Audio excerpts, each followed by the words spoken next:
Hi guys, আসসালামু আলাইকুম। এই যে আজকে আমি আবারও মোরগ রান্না করছি। আজকে বলেন তো কি মোরগ রান্না করছি? জানি বলতে পারবেন না, আমি বলে দেই। আজকে আমি দেশীয় মোরগ রান্না করছি। প্রথমে আমি কেটে বেছে ভালোভাবে ধুয়ে নিলাম, তারপর দিয়ে দিব এখন পেঁয়াজ কুচি। আবারও দিয়ে দিলাম কিছুটা পেঁয়াজ, দিয়ে দিব টমেটো। আজকে আমি হাতে মেখে ভালোভাবে রান্না করব।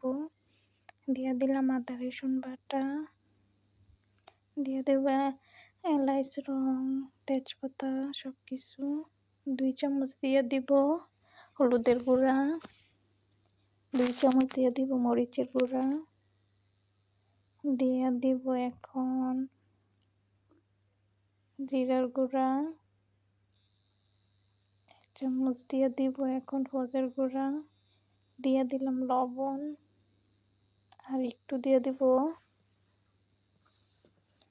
এখন দিয়ে দিব সয়াবিন তেল, আপনারা পরিমাণ মতো দিয়ে নেবেন। ভালোভাবে হাত দিয়ে নেড়ে চেড়ে এখন মাখিয়ে নিব। এখন ভালোভাবে হাত দিয়ে নেড়ে চেড়ে নিব।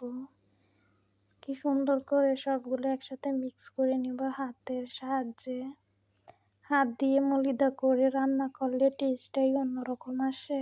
আপনারা এভাবে মলিদা করে একদিন রান্না করে দেখেন। কি সুন্দর কালার হয়েছে দেখেন।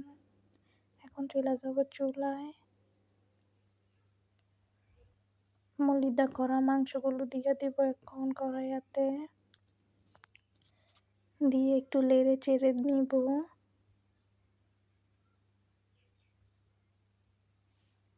নিচ দিয়ে যাতে না লেগে যায় তার জন্য একটুখানি পানি দিব। এই যে পানি দিয়ে দিলাম কিছুটা, তারপর একটু নেড়ে চেড়ে দিব মাংসগুলো।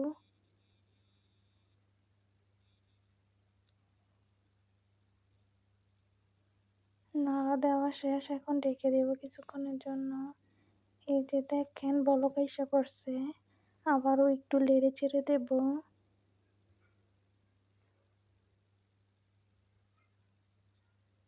আপনারা বলতে পারেন যে মোরগের পা কে খায়? তা আমার কাছে খাইতে ভালো লাগে, তার জন্য আমি নিই, ফালাই না। পানি আর একটু অ্যাড করে দিলাম।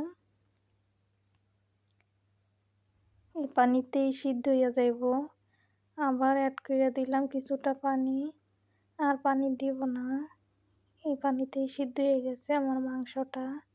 লাস্টে একটু কাঁচামরিচ দিয়ে দিলাম কয়েকটা, দিয়ে দিলাম জিরার গুঁড়ো।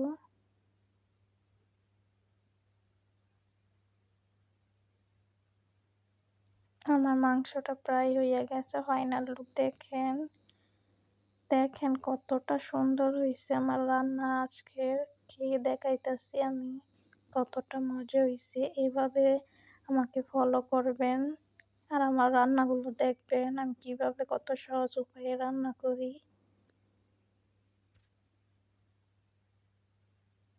এই যে দেখতেছেন কি সুন্দর লাগতেছে রান্নাটা। আমি খেয়ে দেখাই এখন কতটা মজা হয়েছে। মাংস অনেক সুন্দরভাবে সিদ্ধ হয়েছে, ধরতেই একদম হাতের সাথে আইসা পড়ছে।